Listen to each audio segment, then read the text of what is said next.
Hey guys, how come you're not sharing the road? Hey, this is our lane, buddy.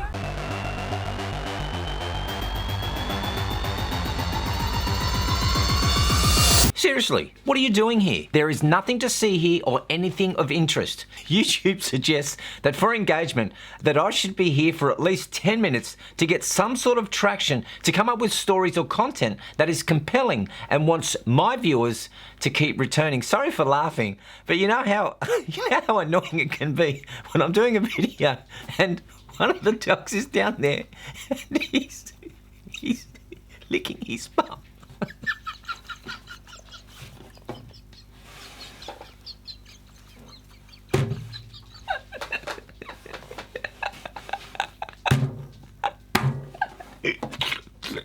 Wish I could do that.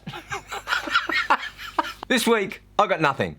Don't get me wrong, I could go on about Brexit, the Mueller report, Justin Trudeau, cyclists, feminists. Hang on, did I just say cyclists? Okay, just a quick one because Spook and I leave in 4 days. You know, the journey that will change our lives. If I hear another piece still doing it. Bear, stop licking. Said no one ever. I need a holiday. Let's go again. So, Spook and I leave in 4 days. You know, the journey that will change our lives. If I hear another person say to me, mate, this is going to change your life, I will drink a shot every time I hear or read a comment. Oh, I can now see you salivating at the thought that you're going to write, hey G-Mann, good luck in India. This is going to change your life. Ooh. Anywho, back to the cyclist. Despite the health boosting and air cleansing benefits of bike riding, cyclists have a reputation. Drivers just don't like them. Can't get any clearer than this. Arlene Trividic took this video in June. The BC Motor Vehicle Act states cyclists must not ride abreast of another person operating a cycle on the roadway, and cyclists must obey the rules of the road. No attempt to stop at a stop sign. Right through the four-way stop. It happens again. And at Steveston Highway and Number 5 Road, they appear to own it. Maybe it comes down to the Oakley sunglasses or the Lycra, but research published this month has another explanation.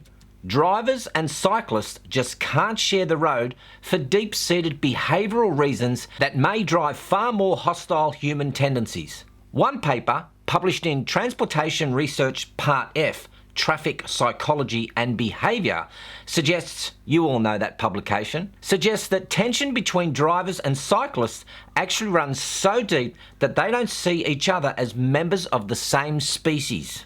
Their research, conducted on 442 Australians, showed that people who don't ride bikes tend to rate cyclists as less than human. What they viewed those bicycle riding fellow humans as is slightly terrifying. Well, that's a bit dramatic.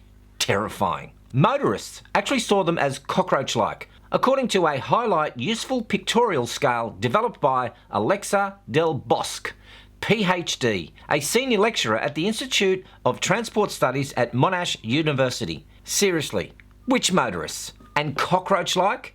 If that were true, you could swat them with your thong and they'd still outlive religion. In the paper, the authors propose that one of the major reasons cyclists are seen as less than human is because they look and act differently than we expect them to. In other words, they don't seem human, so we don't treat them as such. This is enough to drive a man to drink. See, I can't even finish this story. I mean, 442 people researched in Australia and a paper gets published? I want to conduct my own research, if that's all it takes. But I need at least 442 responses. Good tactic, G-Mann. YouTube will be proud. So research. What do we want to know? I know. Should we bring back the good old days form of discipline? Not the go sit in the corner for 3 minutes, or if you don't clean your room, I'm going to take your iPad away. I'm talking about real discipline, like when you mucked up at school and you were marched up to the deputy principal's office. Hey, Brother Cram, and given either the strap or the cane, You know, 6 of the best. Or if you stole something in a shop, the policeman, yes, man, would drag you by the collar back to your parents' house and all of you would give me a stern talking to. Or remember when you could say mailman, fireman, fisherman? Or how about the day that I could sing, whoa, Black Betty, Bam-a-lam, or Ba Ba Black Sheep, and no one would bat an eyelid or call me racist? Who remembers on the sporting field when you could only be best and fairest or the most improved when playing for your team sport? And everyone else had to, you know, try harder. Now, I guess the research I want to conduct is, do you think that there is a direct correlation between today's lack of discipline and the way that humans are mistreating, disrespecting, and having a sense of entitlement? Look at me go, hey, all PhD like.